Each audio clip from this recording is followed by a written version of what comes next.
Well, everybody, I didn't have a chance to even watch Titans Season 2 and the beginning of Titans Season 3 until last night. I put off for a very long time, and we have to talk about Titans and the Red Hood. If you like videos like this, smash the like button, share this video, leave a comment, and of course, subscribe to the channel. Yes, I finally took the time to sit down and watch DC's Titans, or HBO Max's Titans Season 3, caught up to Episode 4, and the Red Hood. Let's discuss this. Red Hood is the big baddie of Season 3. We were all waiting for Jason Todd's death. We were waiting for Jason Todd to die at the hands of the Joker. We finally get the payoff. We finally get to see Joker beat Jason in the head with the crowbar. And in this video, I really want to mainly just focus on Jason Todd and the Red Hood character. Now, spoiler,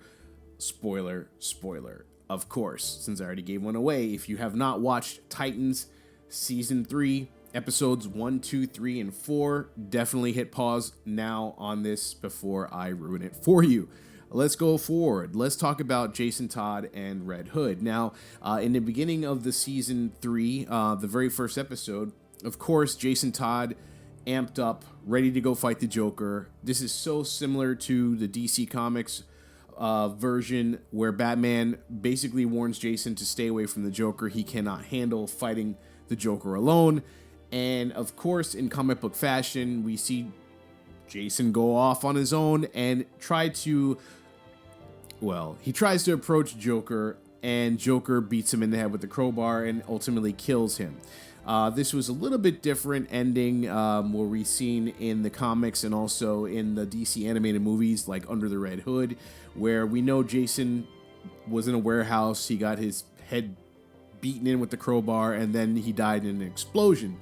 That's the story that we're used to, and of course, the resurrection of Jason Todd via Raj Al Ghul, Talia Al Ghul. We're used to that Jason being resurrected in the Lazarus pit. Now, I know that DC Titans show obviously cannot exactly copy the story of the Red Hood and Jason Todd, but then to my surprise, I see that the show writers actually gave us little bits and pieces of things that have happened from the animated series movie Under the Red Hood, and a little bit of piece of Batman. Really, it was just like, a lot of the Batman elements just laid into Dick Grayson, because obviously we know Batman is not in the show really, so they had to do a lot of things with Dick Grayson from the time he, from like the video where Jason Todd reveals his identity to the mob boss. Well, not reveals his identity, but introduces the Red Hood to the mob bosses scene. That was exactly like the DC animated movie Under the Red Hood.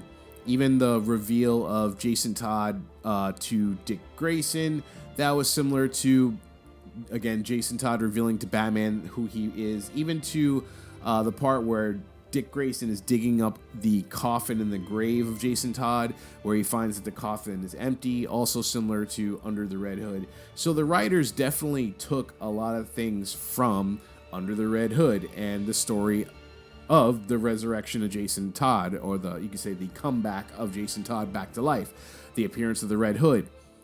Now, his personality in the show seems to be a little bit different than the comic book. Now, we all know in DC Comics, Red Hood, or Jason Todd, is a fan favorite. He is an anti-hero. And an anti-hero, by definition, which would be like a Deadpool, is normally they are still, they're in the gray area. They're not good, they're not bad, but at the end of the day, they're usually fan favorites, and they're usually not like psychotic. And this one thing that I noticed that from Red Hood in Teen Titans is that he's actually killing people. Like, at first it seemed like, all right, he was just, killing the bad guys, killing the mob bosses, kind of similar, on track to Under the Red Hood, or even the DC Comics version of that story, which is really good. He's just basically pimping and extorting all the Gotham crime bosses out there for money, and he's basically becoming a better Batman as he's controlling the crime element, because he has a full full control over everything. But in Titans, of course, they make Red Hood, Jason Todd, be an absolute psychomaniac who wants to kill the Titan members. And again, spoiler alert, we've seen that in the episode 3, I believe it was like called Hank and Dove. Like Hank gets killed by Jason because Jason implants a bomb into his chest and basically forces Dove to kill Hank, which I'm really shocked because like Jason Todd or Red Hood like is one of my favorite DC characters. And like I said, in the comics, in the animated series, he is more of the anti-hero. Now, yes, he kills villains, but he doesn't kill innocent people. And that's where I kind of don't really agree, or my personal taste, I don't like seeing Red Hood like this. I don't really like seeing Jason Todd being an absolute straight villain because that's not his MO. Like his MO was he was mad at Batman. He didn't want to kill Batman. He just wanted to let Batman know that he was mad that he never did anything to the Joker for letting him die. The difference in the actual TV series is that Red Hood is completely just off the wall psychotic. He's going after the Titans. He's killing all the Titan members, or trying to at least. And he started off with Hank. Now, we learned that by episode 4, Red Hood is actually teaming up with the Scarecrow. That's right. The Scarecrow in Arkham, been locked up in Arkham. We learned that there's a connection. Red Hood and the Scarecrow are working together. Again, I don't know if I really want to agree with that type of an angle they're going with this show, with season 3 and Red Hood. And as a DC fan, again, we love to see this guy on the screen. You love his costume. Hey, A1. We love the way he's like fighting with Nightwing, and it's his fighting style with the guns. Hey, A1. But the direction of where they're going with Red Hood is that he's a psychotic killer. And we know probably by the end of season 3, they have to stop Jason Todd, just like how they stopped Deathstroke, some form of fashion. And that just, I don't know, maybe, again, I understand this is a different universe. You know, we all know that the multiverse exists and all the DC different Earths exist. But this is really, really just like a different vibe that I guess I'll have to get used to. Again, I love Red Hood. Red Hood is one of my favorite characters in DC, next to Superboy Prime, etc. I loved his anti-hero. I mean, I have like his helmet here. I have like, action figures, comic books, his first appearance. But in the show, he's a villain. What are your thoughts on that?